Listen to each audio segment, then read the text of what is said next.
इतना पावरफुल है।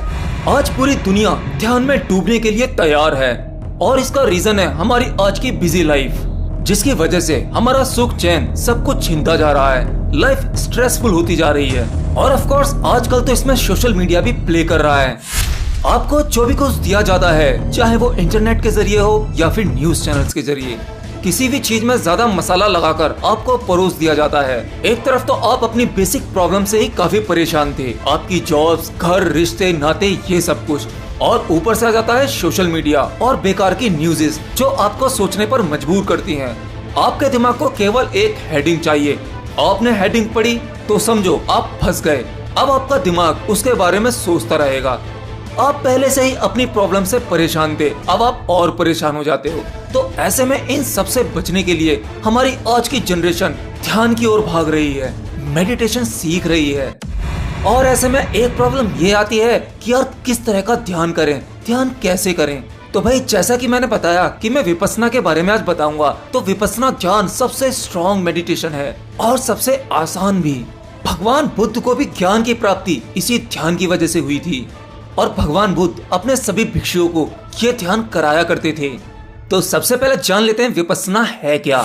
विपस्सना का मतलब होता है पलटकर देखना। जी हाँ, भगवान बुद्ध भी अपने भिक्षुओं को यही कहते थे कि आओ भिक्षुओं देखो पलटकर। अब इसमें पलटना कहाँ है? It doesn't mean turn back. पलटने का मतलब होता है अपने भीतर ही जाकर देखना। आमतौर पर हमारे शरीर की जीवन ऊर्जा, पांचों इंद्रियां, ये बाहर की तरफ बहती है। आपकी आंखों में भी एक ऊर्जा बह रही होती है, वही ऊर्जा आपको दृश्य दिखाती है आपके आंखों के यंत्र के जरिए। आप स्मेल करते हैं, आप टच करते हैं, फील करते हैं। ये सभी पांचों इंद्रियों के काम, ये सभी प्रकार की ऊर्जा बाहर की तरफ बहती है। और अगर यही जीवन ऊर्जा, यही शक्ति आपके भीतर की ओर पलट जाए तो यही हो जाता है विपस्सना मेडिटेशन। अपने भीतर ही लौटकर अपनी श्वास को देखो। ये श्वास ही तो जीवन ऊर्जा है। बस आपको इसी को देखना है, इससे आप अपने स्वयं की चेतना को जान पाएंगे। अब विपस्सना मेडिटेशन में भी कुछ स्टेजेस होती हैं। आपको सबसे पहले बेसिक स्टेज से शुरू करना होगा। And yes, this is very simple and easy way. तो फर्स्ट स्टेप आता है आपकी फिजिकल बॉडी द्वारा की गई सभी एक्टिविटीज पर ध्यान देना, उनका विश्लेषण करना। मतलब वो आप जो डेली करते हैं, चलना फिरना, ऑफिस जाना, काम करना, खेलना कूदना, खाना पीना, सब चीज में बस आपको इस पर ध्यान देना है।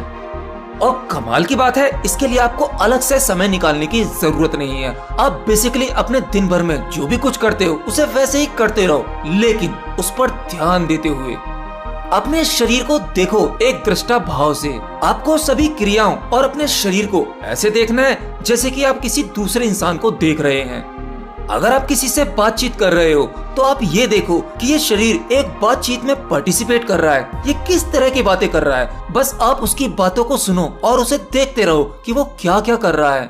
जी हाँ, मैं अपने आप को ही एनालिसिस करने की बात कर रहा हूँ। ये बड़ा ही जबरदस्त ध्यान है, ये आपकी सोच बदल देता है और विपस्सना की ये फर्स्ट स्टेज है।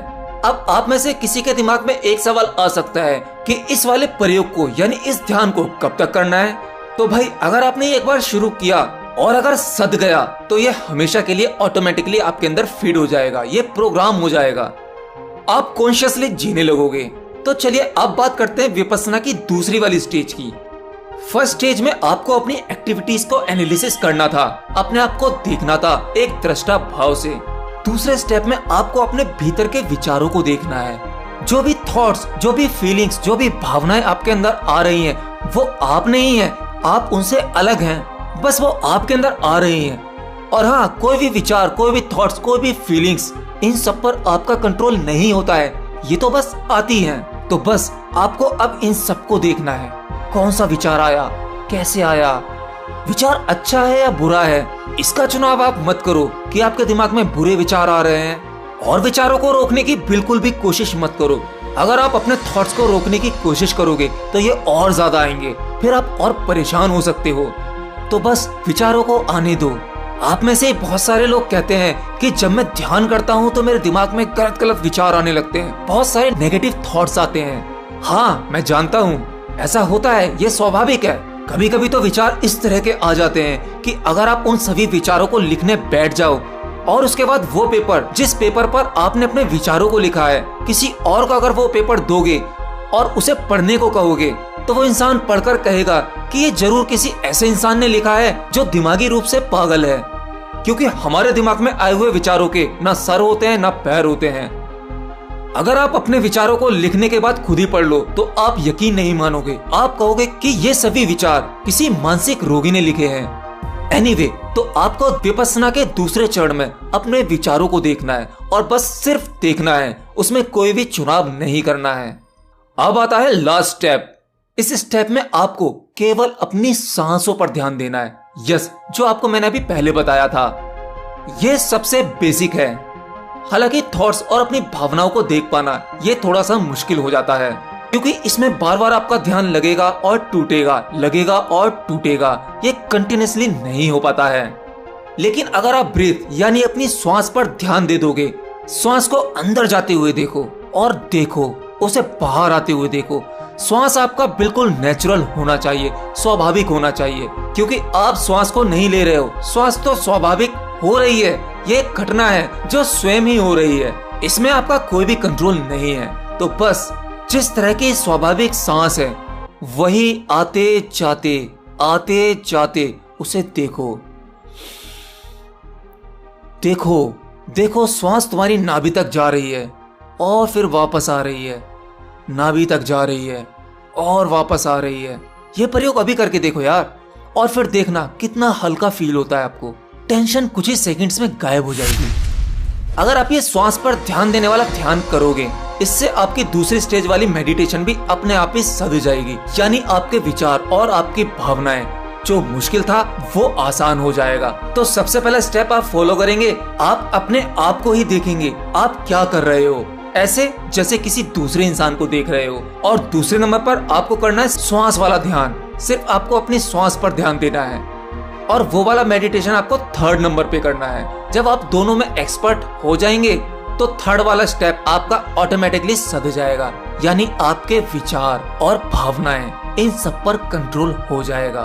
आप थॉटलेस होने लगेंगे और आपको बहुत जल्द समाधि भी घटित हो सकती है।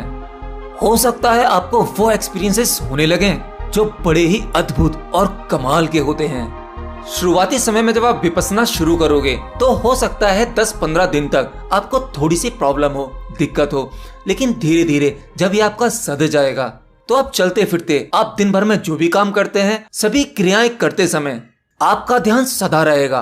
आप हमेशा ही अपनी श्वासों पर ध्यान लगा पाएंगे और ये स्वाभाविक अपने आप ही होने लगेगा।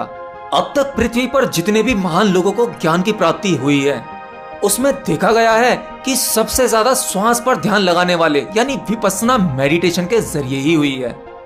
इसीलिए भगवान बुद्ध ने विपश्यना ध्यान पर सबसे ज्यादा जोर दिया था, और आज के समय में भी विपश्यना ध्यान सबसे ज्यादा किया जाता है और मेडिटेशन सेंटर्स में कराया भी जाता है। और श्वास पर बहुत सारे प्रयोग पहले भी हो चुके हैं। मेरे पास में कुछ ऐसी भी ट्रिक्स हैं जिससे आप अपना मूड और आपके दिमागी स्थिति कुछ ही सेकंड्स में बदल सकते हैं। आप कुछ से कुछ हो जाते हैं। ये छोटी छोटी सी ट्रिक्स हैं जिससे आपके श्वास पर ध्यान करके एकदम से बदला जा सकता है। आपके सभी भाव, सभी फीलिंग्स, आपका गुस्सा, आपका खुश होना, दुखी होना, सब कुछ आपकी सांसों से जुड़ा हुआ है। आपकी श्वास में थोड़े से हेरफेर करने से आपकी पूरी स्थिति बदल सकती है। इस पर बहुत ही जल्द वीडियो लेकर आऊंगा कि इन सभी प्रयोग को करके आप किस तरह से अपने आप को इंस्टेंट चेंज कर सकते हैं, अपने मूड को इंस्टेंट बदल सकते हैं। तो बस आज के लिए इतना ही। उम्मीद करता हूँ आपको ये वाला वीडियो अच्छा लगा होगा। और ये सवाल आप में से बहुत सारे लोगों ने मुझसे पूछा था विपश्यना के बारे में, तो आई थिंक आपके डाउट क्लियर हो गए होंगे। अगर आपके डाउट क्लियर नहीं हुए तो आप अपना सवाल कमेंट बॉक्स में जरूर छोड़ना। मैं 3 दिन तक आपके कमेंट्स को पढ़ूंगा और जितने भी सवाल आएंगे उन सभी सवालों को पिक करके एक वीडियो बना दूंगा। यह है मेरा नया प्लान। मिलता हूँ किसी अगली वीडियो में नई जानकारी के साथ। Till then, bye bye.